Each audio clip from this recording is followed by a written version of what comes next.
We are officially 3 races into the season, and it was another very exciting race weekend shaped by a major crash that has definitely opened up some questions about the new regulations and super clipping, and we're going to dive into that. It was another big weekend for Kimi Antonelli. He is officially the youngest world champion points leader in the history of Formula One, which is pretty crazy. So we have a lot to dive into today.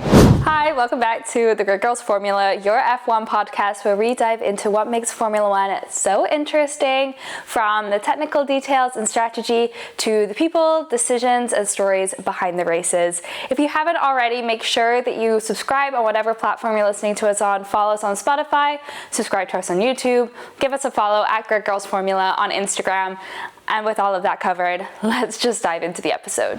As I mentioned, there is a lot to cover this weekend, but I actually want to start by diving right in and talking about Ollie Bearman's crash. As we all saw, Ollie Bearman had a very major crash. It was quite scary to watch, really. He had an impact at 50 Gs, which is a very large amount, and it's really opened up some questions about the new regulations when it comes to these different speed boosts and things that everybody's getting and the danger that exists within them. So I wanted to go into a little bit about what super clipping is and why this incident in particular happened and why the FIA have released a statement talking a little bit more about it.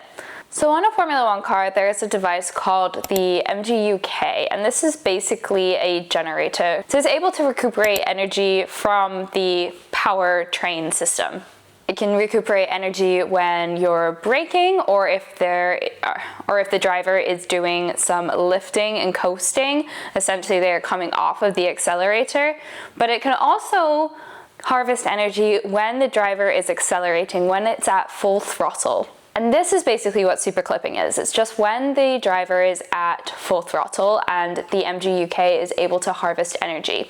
The effect is that the car actually stops accelerating and actually slows down at a regular speed. It can harvest up to 250 kilowatts in this state.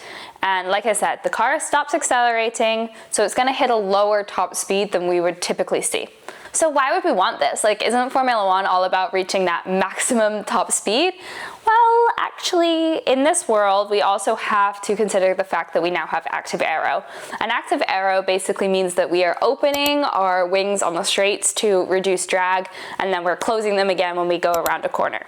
The way the system is set up is that when a driver lifts off of the throttle to go around that corner, essentially they're done with the straight and they're ready to start cornering, that's when the active aero will deploy and they'll go into the corner mode where there's a lot more downforce. So essentially what this means is that if a driver will lift off of the throttle, then the wings will come down and there'll be a very sudden deceleration occurring. However, whenever they opt for super clipping, there's actually a much more gradual, consistent, and predictable slowdown that occurs without them having to go straight into that active aero mode where the wings go down. But what this does start to get a little bit confusing is the fact that super clipping can only generate up to 250 kilowatts, but there are other ways to generate more energy with the battery. For example, if you do that lift and coast kind of motion. The concern comes in around this is because if the guy in front of you suddenly decides that he doesn't want to go through with super clipping, he wants to do some lifting and coasting, or you don't know the exact pattern of the super clipping of the guy in front, it can lead to two very different situations between the person in front and the person behind, and this could lead to a lot more dramatic rear end crashes, and nobody wants this. And this is actually kind of what we saw occur today during Ollie Bearman's crash. Colapinto suddenly started super clipping, he started decelerating, but Ollie was ready to go. He was using his boost mode, he was going, or maybe it was his overtake mode. Either way, he had a lot more energy deployed than what Colapinto had, and so this caused him to have to take evasive action while going really, really fast and deploying a lot of energy. And so then he wound up in the grass, and then he wound up, doing what he did and having this massive crash at 50 Gs, which is insane.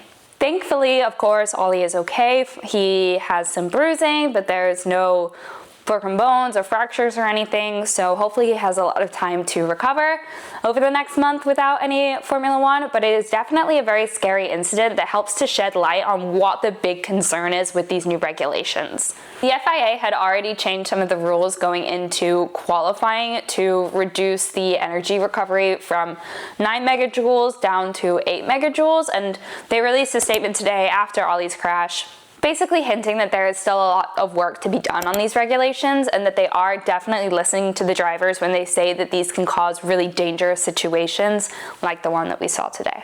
Now, Ollie's crash was actually the most perfect timing for our winner of the day, Kimi Antonelli. He had another amazing day, really. I mean, he had a little bit more trouble on the start this week than he did at the last Grand Prix, but he held his own, and really with the help of Ollie's crash and the safety car that followed, I think was really what gave Antonelli his way forward this week. But that being said, he still won by like 13 seconds, so I think it was just a very good drive on his part. He qualified on pole position. Like I said, he had a pretty rough start. He got down, I think at the beginning he was in like 6th position or something. He was way far back. There was a lot of drama happening in front of him. They pitted Russell like maybe like 2 laps or so before Ollie's crash.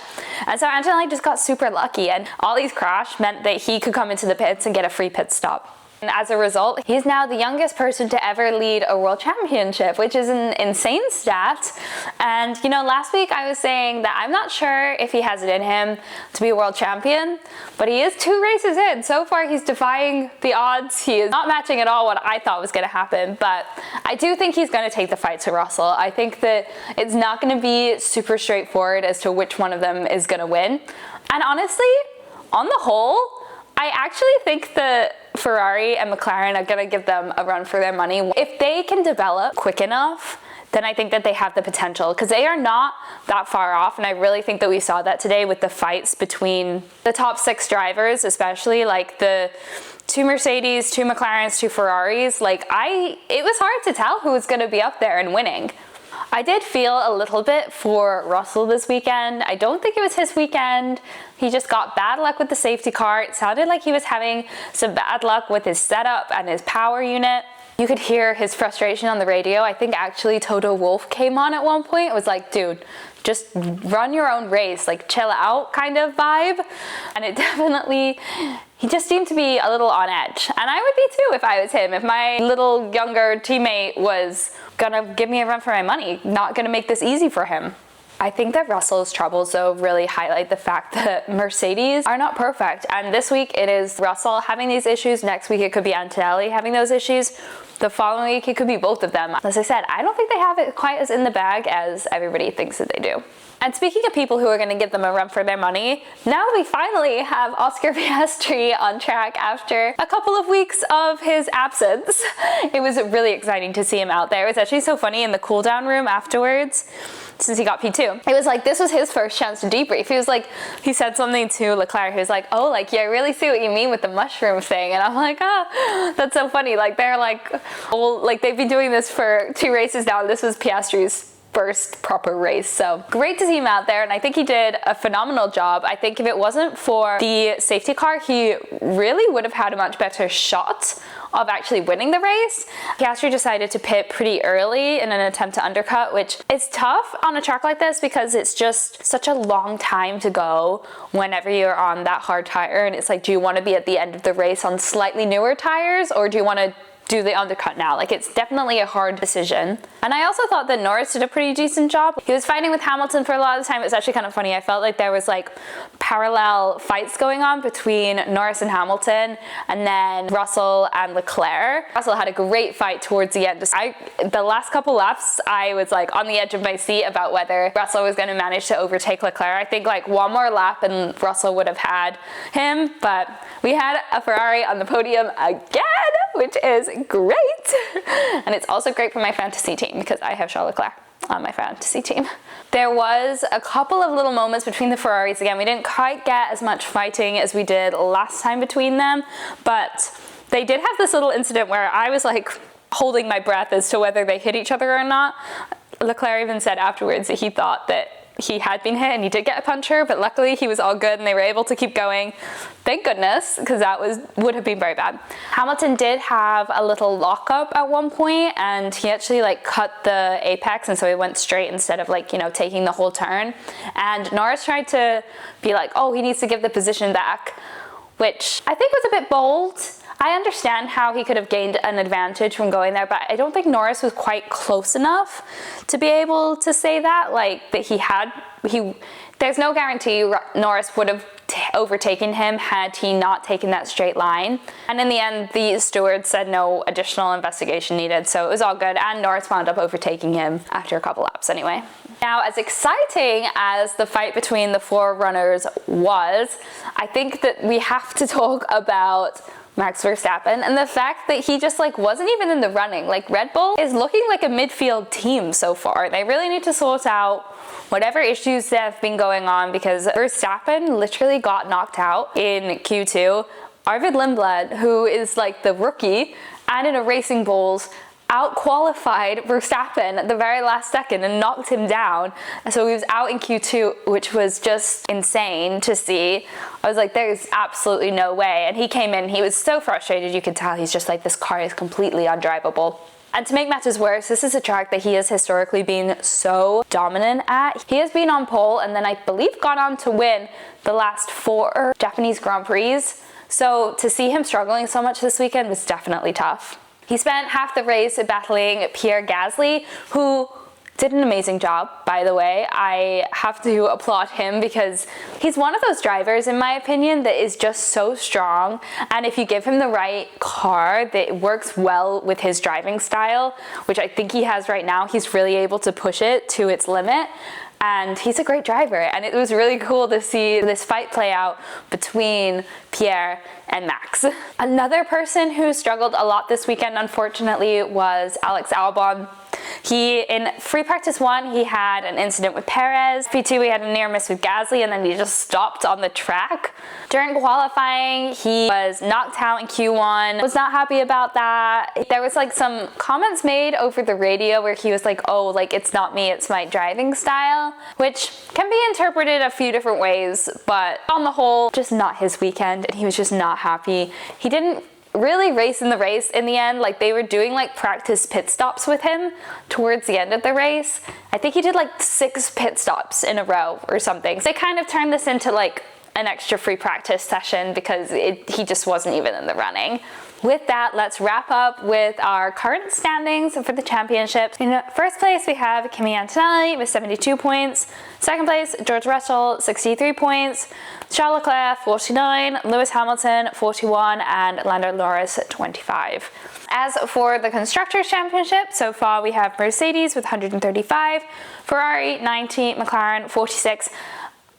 And then you wouldn't believe it, but then we have Haas with 18 points and Alpine with 16 points. Obviously, there's a big disparity between 1, 2, 3, and then 4 and 5. But the fact that Red Bull isn't up there, kind of wild. As I said before, Mercedes is definitely pulling ahead, but I do think that if McLaren and Ferrari can like pull the act together and develop within a reasonable amount of time, I think that they could get up there. Like, I don't think anything has been decided yet. We are so early in the season. There is so much more to come, and I just can't wait for the rest of the season. So obviously we have a couple of weeks now without Formula One, but I will be uploading podcasts every single week. As per usual, we'll have some more technical episodes, some historical ones, some chit-chatty episodes as well. So make sure to subscribe if you haven't already. Give us a follow. Follow Grid Girls Formula on Instagram for even more Formula One content, and I will see you in the next episode. Bye!